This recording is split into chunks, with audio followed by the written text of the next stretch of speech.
कि अचानक विजिट लग रहा है ये इंडिया के एनएसए अजीत डोवल साहब का, जो कि वो पहुंचे हैं ईरान। और पाकिस्तान में जब लास्ट टाइम ईरानी प्रेसिडेंट आए थे तो हमने तो उनको ये कहना शुरू कर दिया कि भाई तुम तो हमारे लिए आप स्पाइस हमारे रखते हैं। पहली दफा जब ईरान पे पाबंदी लगाई थी अमेरिकियों ने, ऑयल ऐसा मुल्क है जो 40 कर्जे पे रहा हो?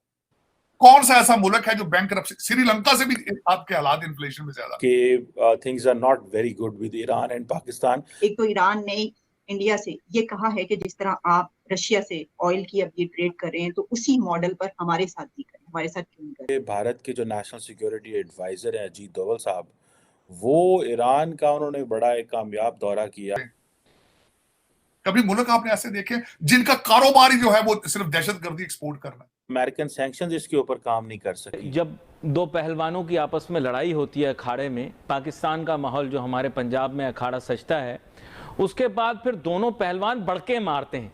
फिर इंडिया ने इस वक्त एक लॉबी है इंडिया के अंदर, they are looking Iran from a Shia lens. और जो करेंसीज में ट्रेड होने की बात हो रही है तो वो भी हमारे साथ शुरू किया जाए। देखे ना मुल्कों के नाम लिए, सऊदी अरेबिया हरमैन शरीफैन, भारत आईटी टेक्नोलॉजी है जी, आपका नाम ले, फ्रॉड, धोखा, दहशतगर्दी, अपॉर्चुनिस्ट, डबल गेमर, ये नाम है। तो अब आपने अगर अमेरिका की गोद में बैठना है तो फिर उसकी प्राइस है आपकी, ना आपको फॉरेन पॉलिसी वाजे है ना को माशी पॉलिसियां वाजे हैं। कि ईरान कह रहा है इंडिया को कि जी हमारे साथ करेंसी, अपनी जो लोकल करेंसी है उसमें तजारत की जाए। हमारे YouTube चैनल हिंदुस्तानी हाइट्स में आपका स्वागत है दोस्तों। जैसा कि आपने मीडिया क्लिप्स में देखा कि पाकिस्तानी मीडिया में भारतीय एनएसए अजीत डोवल के ईरान के दौरे को लेकर बहुत ही ज़्यादा चर्चा हो रही है। अजीत डोवल का यह ईरान का दौरा अचानक से हुआ है और माना जा रहा है कि ईरान ने भारत से गुजारिश की है कि भारत उससे तेल खरीदे और उसके बदले में वो भारतीय करेंसी यानी रुपया को स्वीकार करेगा, जैसे कि भारत रूस के साथ कर रहा है।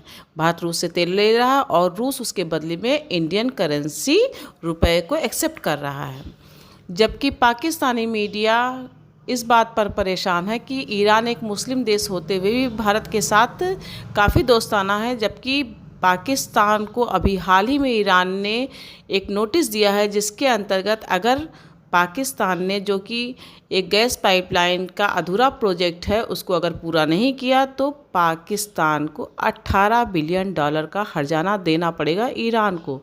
पाकिस्तानी मीडिया में इसी बात पर चर्चा हो रही है कि पाकिस्तान के जितने नेबरिंग कंट्री हैं वो सभी भारत के साथ काफ़ी अच्छे संबंध हैं, लेकिन सिर्फ पाकिस्तान को छोड़कर। So let's enjoy this debate and if you like our content then please subscribe our channel. Thank you. Pakistan के जितने भी नेबरिंग कंट्रीज हैं उनके साथ बड़े अच्छे जो ताल्लुकात है वो इस्तवार कर रहा है। भारत के जो नेशनल सिक्योरिटी एडवाइजर हैं अजीत डोवल साहब, वो ईरान का उन्होंने बड़ा एक कामयाब दौरा किया है और वो कह रहे हैं कि जी रशिया के बाद ईरान ने भी इंडिया को कह दिया है कि हम नेशनल करेंसी में ट्रेड करने जा रहे हैं आपके साथ, और ईरान ने इस चीज़ को रेज किया और ये कहा जा रहा है कि national security adviser Ajit Doval का अचानक दौरा तेहरान, अचानक विजिट लग रहा है ये इंडिया के एनएसए अजीत डोवल साहब का, जो कि वो पहुंचे हैं ईरान। ईरान में जो उनकी बातचीत हुई है, एक तो ईरान ने इंडिया से ये कहा है कि जिस तरह आप रशिया से ऑयल की अब ये ट्रेड कर रहे हैं तो उसी मॉडल पर हमारे साथ भी करें, हमारे साथ क्यों नहीं कर रहे।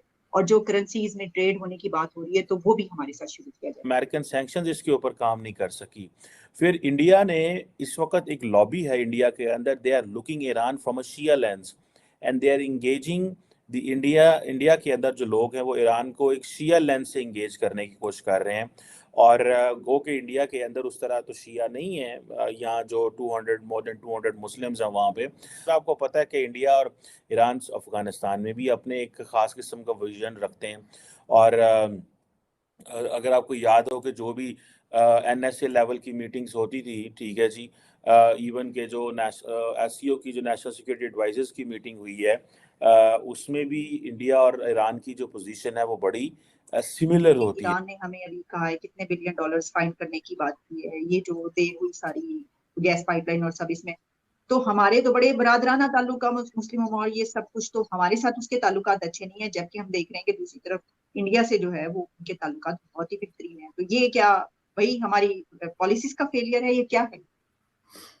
देखें जी, पहली बात यह है कि आपकी पॉलिसी जो 50 साल पहले बनी होती है ना, उसको आप रिकंसिडर ही नहीं करते। पाकिस्तान में जब लास्ट टाइम ईरानी प्रेसिडेंट आए थे तो हमने तो उनको ये कहना शुरू कर दिया कि भाई तुम तो हमारे लिए आप स्पाइस हमारे या ईरान के इर्द गिर्द जो है अफगानिस्तान के वाले से सिर्फ ह्यूमैनिटेरियन एंगल से बात कर रहा है, लेकिन there is a much more they are looking in Afghanistan, जिसको जारी बात है to convert Afghan Taliban into a friendly country. Afghanistan को हमने एथनिक लेंस से देखा, ईरान को पाकिस्तान सेक्टेरियन लेंस से देखता है। That is a problem where the Indians believe कि आप इसको सेक्टेरियन लेंस से ना देखें।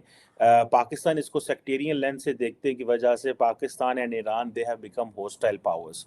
ये होस्टाइल कंट्रीज हैं, रिलेशनशिप जो है कोई रिलेशन नहीं है। मैं आपको बता सकता हूँ के साथ रिलेशनशिप आपका नेशनल इंटरेस्ट है, ट्रेड आपकी जरूरत है भारत के साथ। भारत के साइड आपको सॉफ्ट बॉर्डर करने होंगे, आपको रिलेशनशिप उनसे ठीक करने होंगे तो तरक्की पे तवज्जो देंगे। आपको इस वक्त जरूरत डिजिटल पाकिस्तान बनाने की है, आपको वहां टैंकों का जंग ठीक करने की आपको जरूरत नहीं है। Things are not very good with Iran and Pakistan लेकिन समहाउ जो पाकिस्तान के साबिक आर्मी चीफ थे जनरल बाजवा, उन्होंने 2 एक विजिट किए थे ईरान के, जो कि वेरी अनयूजुअल एंड अनलाइकली है। द रीजन इज बड़ी शॉर्ट स्पैन में 2 विजिट किए थे, जिसको पता चला कि जो मिलिट्री डिप्लोमेसी है इट इज़ वर्किंग। पॉलिटिशियंस को उस तरह फ्रीडम नहीं होती ताल्लुकात को नॉर्मलाइज करने की। फिर ईरान के ऊपर सैंक्शंस हैं, डरते हैं सारे। साबिक वज़ीर आज़म इमरान खान जो है वो भी ईरान के साथ करीब नहीं होते थे, और वो इसलिए करीब नहीं होते थे, वो कहते थे यार अमेरिका ने सैंक्शंस लगाई हैं कि अमेरिकन हमसे नाराज ना हो। पहली दफा जब ईरान पे पाबंदी लगाई थी अमेरिकियों ने ऑयल एक्सपोर्ट की, तो उस वक्त इस खिते में सबसे बड़ा एक्सपोर्टर जो है वो ईरान ही था, और उस वक्त उसके पास तेल के ज़खायर भी किसी और मुल्क के, जो बाद में कुछ को मालूम हुआ कि हमारे पास भी ज्यादा है, उससे कहीं ज्यादा थे। तो one of the top power थी, जिसकी कमर तोड़ने के लिए जाहिर है कि वेस्टर्न वर्ल्ड की तरफ से जो पहली शर्त रखी गई थी 1979 के रेवोल्यूशन के बाद कि जी इसका ऑयल जो है वो एक्सपोर्ट नहीं हो सकता। इमेजिन करें कि इंडिया चाइना को मैनेज करने के लिए किस तरह खित्ते में इंगेज हो रहा है, और जारी बात है एक बड़ा मुल्क पाकिस्तान बीच में आता है। द वे दे बिलीव कि यार ये जो मुल्क है ये इसके इर्द गिर्द जितने भी ममालिक हैं, क्योंकि पाकिस्तान के खित्ते में किसी के साथ ताल्लुकात अच्छे नहीं है, so that is the best bet for India कि जनाब हम एक ऐसा मैकेनिज्म लेके आएंगे कि नेशनल करेंसीज में ट्रेड करेंगे। सो चाइना जो है वो पर्शियन गल्फ में इन रोड्स बना, चाइना का जो इन्फ्लुएंस पर्टिकुलरली सऊदी अरेबिया और ईरान के हवाले से है, उसमें भी इंडियंस को थोड़ी सी परेशानी हुई है। और अजीत डोवल साहब जो है वो ईरान पहुंचे हैं और उन्होंने कहा है कि हमें इनको इंगेज करना है। सो लेकिन क्योंकि ईरान की कमजोरी ये है कि ईरान को स्पेस चाहिए, ईरान को बिजनेस चाहिए, ईरान को तेल चाहिए, ईरान को ये जो कुछ चाहिए, Iran can not do it until and unless कि ये लोकल करेंसी में ना हो। सो जिस तरह रशिया को फायदा है इसी तरह ईरान को फायदा। लेकिन पाकिस्तान जो इस हालत तक पहुंचा है वो कोई बिलावजह तो नहीं पहुंचा ना, ये कोई बददुआ नहीं लगी किसी की।